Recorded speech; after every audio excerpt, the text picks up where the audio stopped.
在威胁我们，敢不敢用他的命？ Hello, xin chào các bạn đã quay trở lại với review 5 phút. Ở cuối tập 102, sau khi La Phong biết tin người thân gặp phải nguy hiểm, anh ấy đã ngay lập tức mua 9 cường giả cấp hành tinh để tham gia chiến đấu. Giờ khắc này đây, nhìn 9 người trước mắt, La Phong mặt lầm lì, đôi mắt như có ngọn lửa rừng rực, thanh âm vang lên quát: "Từ giờ trở đi, các ngươi không được ly khai ta hơn trăm thước." Nghe vậy, đám người kia liền quỳ rạp xuống tuân mệnh. Sau đó rất nhanh, tất cả mọi người liền đi lên phi thuyền trở về trái đất. Trên đường đi, Ba Tháp cũng nhanh chóng xác định được vị trí của đối thủ. Cứ thế, phi thuyền phi hành qua không gian và tới căn cứ nơi giam giữ người thân của La Phong. Còn đám người kia, hiện tại bọn họ vẫn phòng ngự vững chắc, quân lính đi tuần khắp nơi này. Hiển nhiên, bọn họ hiểu nếu tình huống xấu nhất xảy ra, đám người La Phong sẽ tới cứu con tin. Còn La Phong cùng 9 nô lệ, anh ấy rất nhanh đã trở về địa cầu. Thế nhưng lần này, tất cả đều trong trạng thái ẩn thân. Dưới sự dò xét của Ba Tháp, một luồng thông tin rất nhanh chuyển về. Cứ thế, La Phong dẫn đầu mọi người trốn xuống một căn hầm và ẩn nấp ở dưới. Sau đó, toàn bộ hệ thống dò xét và phòng ngự chỉ trong phút chốc đã bị Ba Tháp phá hủy hoàn toàn, khiến nơi đây tê liệt.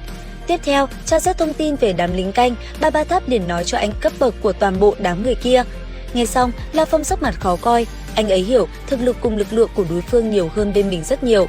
Tính toán một hồi, La Phong liền sai Ba Tháp đưa tọa độ của từng người trong số đám người kia cho mình. Sau đó, dặn 4 người bên ngoài tiếp ứng, La Phong trực tiếp dẫn theo 5 người đột nhập vào bên trong. Nhất thời, dưới sự tra xét của Ba Tháp, toàn bộ đường đi nước bước đều diễn ra vô cùng suôn sẻ. Cứ thế, 6 người dần tiến vào bên trong tiếp cận mục tiêu. Cũng trong lúc đó, bên trong một căn phòng tăm tối, cái tên Bố La và Đà Lôi Vũ rất nhanh đã liền sai người kết nối với gia tộc. Và rất nhanh, ở vị trí trung tâm, thân ảnh của cái tên tộc tổ liền xuất hiện. Biết tin La Phong gửi tọa độ của kim sắc cự thú, hắn ta vui sướng. Ngay lập tức, hắn ta liền khen Đà Lôi Vũ làm việc rất tốt. Sau khi chuyện này kết thúc, trở về sẽ có thưởng lớn, đồng thời thăng chức cho hắn.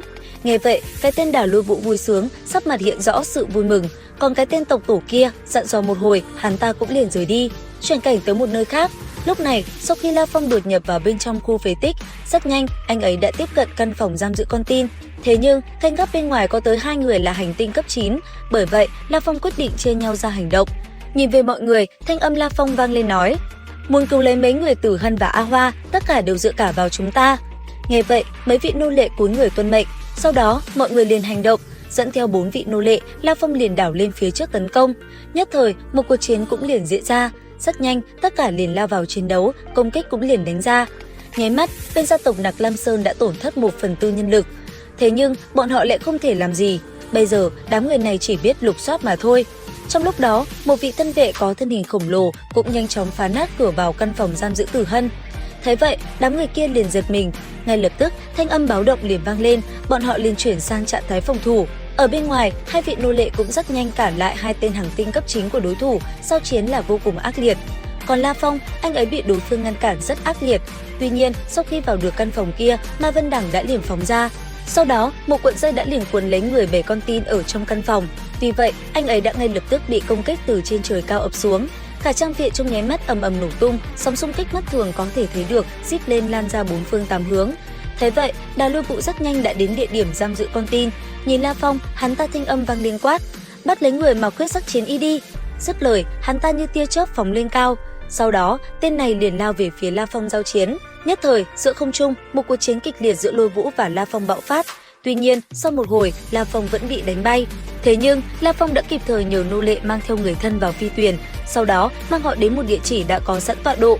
Thế vậy, tiểu đội tinh anh gia tộc Nặc Lam Sơn vô cùng phẫn nộ, một mạch điên cuồng truy đuổi theo 8 nô lệ cấp hành tinh, cấp 9 của La Phong. Có thể nói, cuộc chiến này diễn ra vô cùng quyết liệt, chiến đấu trên không là vô cùng nguy hiểm. Thế nhưng bất chợt, hư ảnh kim sắc cự thú xuất hiện. Nhìn thấy nó, đám người kia giật mình. Còn La Phong điều khiển cái xác khổng lồ kia, anh ấy gầm lên những tiếng mạnh mẽ. Đến đây thì hết tập 103 thôn phệ tinh không. Xin chào và hẹn gặp lại các bạn ở những video tiếp theo.